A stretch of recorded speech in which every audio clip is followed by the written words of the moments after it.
कसं पाहता, काय प्रतिक्रिया आहे?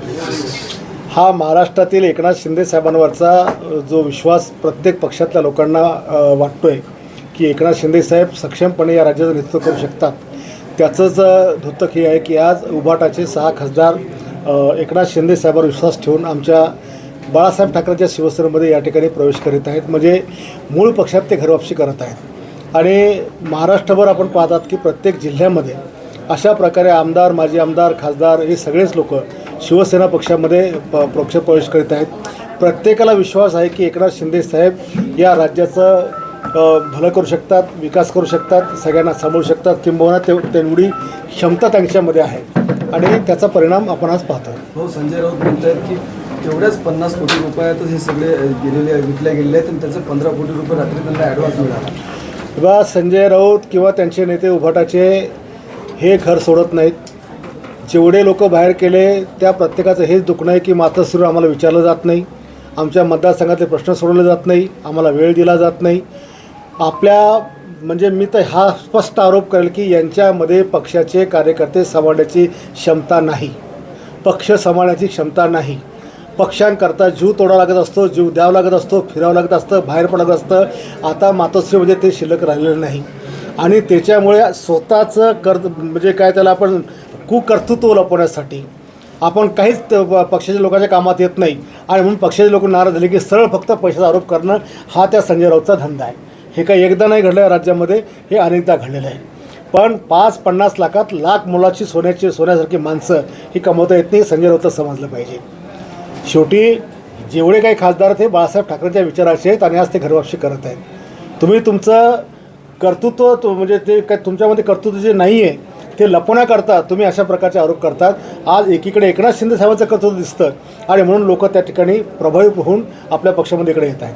उद्धव ठाकरे असं म्हणतायत की मला माहीत होतं मला कोण लागली होती, ज्यांना जायचं असेल त्यांना जाऊ द्या, त्यांचं भलं होतं. ज्या वेळेस असा काही प्रसंग आला, शिवसेनेमधून काही म्हणजे उभाटावून लोक बाहेर पडले, सेम त्यांचं वाक्य ज्याला जायचं त्याला जा. शेवटी हे दोघंच बापले शिल्लक राहतील, सगळे जातील, कोणी शिल्लक राहणार नाही.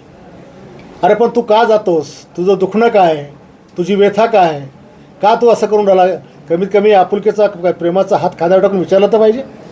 एखादी व्यक्ती 40-45 वर्ष तुमच्या पक्षात काम करते, तुमच्या नावाचा जयजयकार करते आणि दुखवती बाहेर गेली, तुम्ही डायरेक्ट म्हणता चल निघ इथून. कमीत कमी त्याला थोपवायचा प्रयत्न, त्याला विचारायचा प्रयत्न, एवढी पण माणूस की नाही यांच्यामध्ये. यापैकी 2 खासदारांनी शपथ सुद्धा घेतली होती साहेबाबांची शपथ घेतली 2 खासदारांनी. अशा शपथा तर काय किती पण कोणी पण घेतं आजकाल, त्याला काही महत्त्व नाही आहे. आणि कशावरून शपथ घेतली नाही घेतली त्याच्या मनातनं त्यांनी शपथ घेतली का नाही कोण बघितलं ते? त्याने काय उघडपणे जाहीरपणे थोडी घेतली शपथ. तर राज्यामध्ये मग आता हे जे 26 पैकी जे आमदार आहेत त्यांचे उभाटाचे ते पण तिकडे येण्याची तयारी, अशी चर्चा सुरू आहे, काय नेमकं? बघा आता प्रत्येकाला राजकीय सुरक्षितता पाहिजे.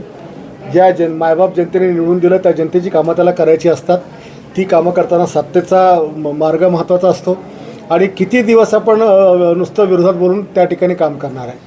शेवटी जनता उत्तर मागते की आम्ही तुम्हाला निवडून तुम्ही काय दिलं म्हणून. त्याच्यामुळे मला असं वाटतं की येणाऱ्या काळात आमदार देखील तसाच निर्णय घेतील. शेवटी जनतेची प्रश्न महत्त्वाचे असतात.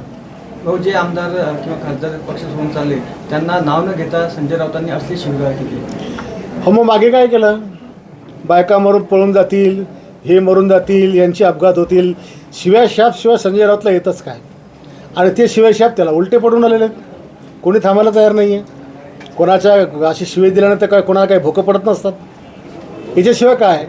या संजय राऊतांनी ज्या पक्षाच्या वर्षावर एवढ्या खासदारक्या भोगल्या, यांनी कधी आपुलकीने प्रेमाने कधी या लोकांची विचारपूस केली का? फक्त शिवाय देण्यात याला, बाकी काय येतं? संजय राऊतांना उपचाराची गरज आहे. संजय राऊतांना उपचाराची गरज आहे. पागल आहे तो. त्याला आपल्या नागपूरच्या पण नाही, दुसरं कुठं असेल तिकडे पाठवलं पाहिजे मेंटल हॉस्पिटलला. आणि सगळी शिवसेना संपवायला हाच जबाबदार आहे संजय राऊत. त्या उद्धव ठाकरेचं काय घोडं अडकलं या राऊताच्या तंगडीमध्ये काही कळत नाही. याला एकदा जर कधी बाहेर केलं असतं तर एवढे लोक गेले पण नसते. हो, जे आमदार तुम्ही म्हणता की जाणार आहेत, तर बुलढाणा जिल्ह्यामध्ये उभाटाचा एकच आमदार आहे, पण ते पण सुपडा साफ होईल का? मी काही कोणा पर्टिक्युलर एकाबद्दल बोलत नाही आहे, परंतु जेवढे काही आमदार आहेत त्यांनासुद्धा असुरक्षितता त्या ठिकाणी महसूस होते. त्यांनाही वाटतं की आता आपली कामं होऊ शकत नाही, त्याच्यामुळे योग्य वेळी ते एकनाथ शिंदे साहेबांचा हात पकडतील.